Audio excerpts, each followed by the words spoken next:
1. Guarding our words before God. Ecclesiastes chapter 5 verses 1 to 3. Solomon warns, guard your steps whenever you go to the house of the true God. Draw near to listen rather than to offer the sacrifice of fools. Lesson. True worship begins with listening, humility, and respect. Empty words or thoughtless rituals mean little to God. Solomon emphasizes that it is better to listen and obey than to speak rashly or perform meaningless acts of worship. Application. In daily life, we should approach prayer and worship with sincerity. Before speaking, we can pause and reflect on what we are saying to ensure it is respectful and meaningful. This teaches us to listen more, to God's word, to wise counsel, and to others, before we act or speak. 2. Be cautious with vows. Ecclesiastes chapter 5 verses 4 to 6. When you make a vow to God, do not delay in paying it. Better not to make a vow than to make one and not pay it. Lesson. Promises to God must be treated seriously.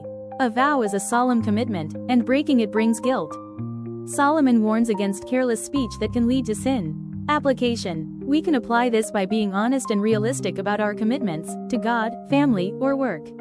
Instead of making impulsive promises, we should think carefully about our ability to fulfill them. If we promise to do something, like regular Bible study, attending meetings, or helping someone, we should follow through faithfully. 3. Avoid being overly disturbed by injustice. Ecclesiastes chapter 5 verses 8 to 9. If you see the poor oppressed and justice and righteousness trampled down, do not be surprised. Lesson. Solomon observed that human governments often fail to provide justice. Corruption, greed, and oppression are common under imperfect systems. Yet he reminds us that God sees and will ultimately correct all injustice. Application. Rather than becoming bitter or hopeless about the corruption in the world, we can strengthen our faith in God's kingdom as the ultimate solution. This keeps us balanced, concerned but not overwhelmed, and motivates us to act justly in our own lives. 4. The futility of loving money. Ecclesiastes chapter 5 verses 10 to 12. A lover of silver will never be satisfied with silver. Lesson. Wealth brings temporary pleasure but never true contentment. The more a person has, the more he desires, and the greater his worries. Even those who have little but live simply and peacefully are often happier than the rich. Application. We can apply this by cultivating contentment and gratitude. Instead of constantly chasing more, we can focus on appreciating what we already have: family, health, peace of mind, and spiritual blessings.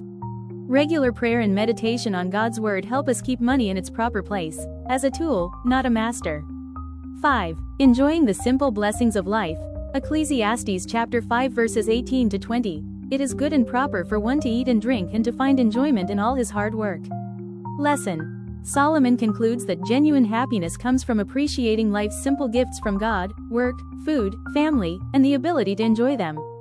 Joy is not found in wealth but in being content and thankful. Application. We can practice this by slowing down and being mindful of everyday blessings. After a day of work, we can pause to thank God for the strength to accomplish our tasks. Gratitude journals, family meals, and moments of rest can help us cultivate appreciation for life's small joys. 6. Recognizing God as the giver of true enjoyment. Ecclesiastes chapter 5 verses 19 to 20. When the true God gives a man riches and the ability to enjoy them, this is the gift of God. Lesson. Wealth and possessions are not inherently evil, but true enjoyment of them comes only with God's blessing. Without His favor, even abundance feels empty. Application. Instead of boasting about our achievements, we can humbly acknowledge God as the source of all good things. Regularly thanking Him in prayer strengthens our relationship with Him and keeps us from pride. We can also use our resources to help others. Sharing is one way to express gratitude to God. 7. The tragedy of wealth without enjoyment. Ecclesiastes chapter 6 verses 1 to 2. There exists a tragedy. God gives a man riches and possessions and honor, but He does not enable him to enjoy them. Lesson. Having everything yet lacking joy is one of life's great ironies. Many people live for material success only to find emptiness when they achieve it. Without God's guidance, wealth becomes a burden rather than a blessing. Application. We can avoid this by seeking spiritual fulfillment first. Prayer, helping others, and studying the scriptures give our lives meaning beyond possessions. Even if we have little materially, we can be spiritually rich and emotionally fulfilled. 8. The shortness and uncertainty of life. Ecclesiastes chapter 6 verses 3 to 6. Solomon observes that a man may live long and have many children, yet die without satisfaction. Lesson. Longevity and family are blessings, but they do not guarantee happiness. Life without purpose and contentment is hollow, no matter how long it lasts. Application. We can apply this by living purposefully. Setting spiritual and moral goals, such as developing compassion, patience, and faith, ensures that our lives have eternal value. Instead of chasing external achievements, we can invest in inner growth and meaningful relationships. 9. Learning to be content. Ecclesiastes chapter 6 verses 7 to 9. All the toil of man is for his mouth, yet his appetite is not satisfied. Better what the eyes see than the roving of the soul. Lesson. Human desires are endless. People work tirelessly for comfort and pleasure but rarely find peace. Solomon advises being content with what we have rather than endlessly craving what we don't. Application. We can train ourselves to focus on contentment by practicing moderation and gratitude. Avoid comparing ourselves with others, instead, appreciate our own progress. Spiritually, we can apply Jesus' words in Matthew chapter 6 verse 33, keep on seeking first the kingdom. When our priorities are right, we feel inner satisfaction that material things can't provide. 10. Accepting our limitations. Ecclesiastes chapter 6 verses 10 to 12. Whatever has come to be has already been named, and it is known what man is. He is not able to contend with one stronger than he. Lesson. Human beings are limited and cannot change the fundamental truths of life, death, imperfection, and the sovereignty of God. Struggling against these realities leads to frustration.